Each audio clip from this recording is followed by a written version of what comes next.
आरोपों की इसी राजनीति में अपनी ईमानदार राजनीति का ग्राफ चढ़ाने की कोशिश हो रही है। शराब की नई नीति से कोई घोटाला हुआ है, इसे ही आम आदमी पार्टी खारिज कर रही है। ऐसे में अपने दर्शकों को हम यह बताएं कि आखिर जांच एजेंसियों को क्यों घोटाले का शक है।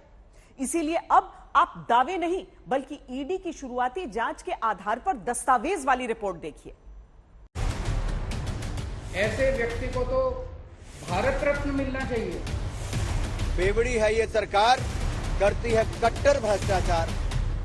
मैं कट्टर ईमानदार। ये मुफ्त की रेवड़ी तो बांट रहे थे, पर रेवड़ी के पेड़े सबसे ज्यादा बेवड़े पा रहे थे। कट्टर ईमानदार और कट्टर भ्रष्टाचार की सियासी लड़ाई लड़ते लड़ते आम आदमी पार्टी और बीजेपी के बीच जनता भ्रम में उलझी है। इस लड़ाई में एक पक्ष कहता है बड़ा घोटाला हुआ, दूसरा पक्ष कहता है कि हमारी शराब नीति तो देश की नंबर 1 नीति थी। मनीष सिसोदिया जी के घर पे रेड मारी, रेड पूरा दिन चलती रही, मेरे ख्याल से 14 घंटे के करीब रेड चली।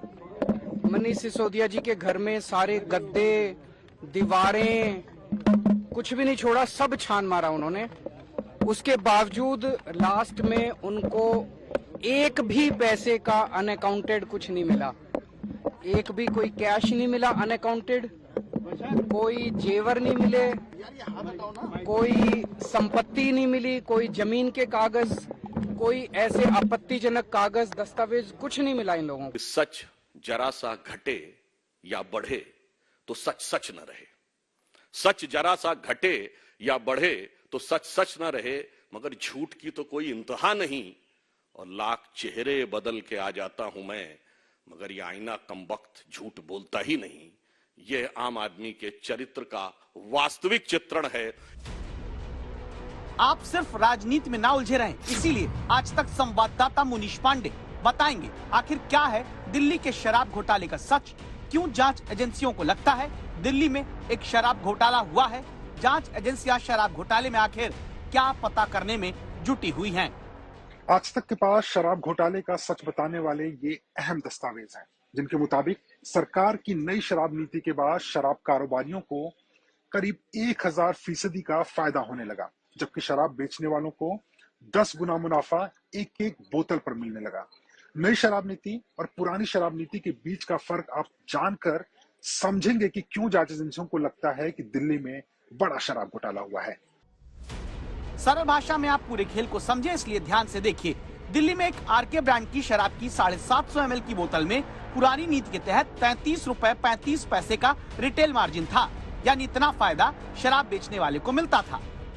लेकिन दिल्ली सरकार की नई शराब नीति के बाद उसी 750 ml की बोतल पर कारोबारियों को 363 रुपए 27 पैसे का मुनाफा होने लगा था, यानी 330 रुपए ज्यादा, और कहें तो 989% का शुद्ध लाभ शराब बेचने वाले पाने लगे।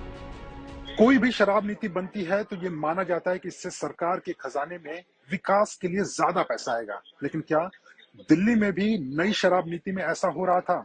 आज तक के पास मौजूद दस्तावेज कहते हैं नहीं। दिल्ली में पुरानी शराब नीति से जहां सरकार को 530 रुपए की एक बोतल पर 223 रुपए 89 पैसे एक्साइज ड्यूटी के रूप में मिलते थे, वहीं नई शराब नीति से एक्साइज ड्यूटी के तौर पर उसी बोतल से महज 1 रुपए 88 पैसे ही सरकारी खजाने में आने लगा था, यानी करीब 99% का नुकसान। इसी तरह वैट के रूप में जहां उस 750 ml की शराब की बोतल से सरकार को पुरानी नीति के तहत 106 रुपए मिलते थे, वो वैट घटकर 1 रुपए 90 पैसा हो गया, यानी 98% का घाटा नई शराब नीति आने के बाद। अब जांच एजेंसियों को शक है कि नई शराब नीति के बदले जो शराब कारोबारियों के मुनाफे में रॉकेट जैसा उछाल आया, कहीं उसके बदले में पैसा तो नहीं लिया गया। बस इसीलिए जांच एजेंसी ने पहले छापेमारी की है और अब आगे की जांच जारी है। मुनीष पांडे, दिल्ली, आज तक।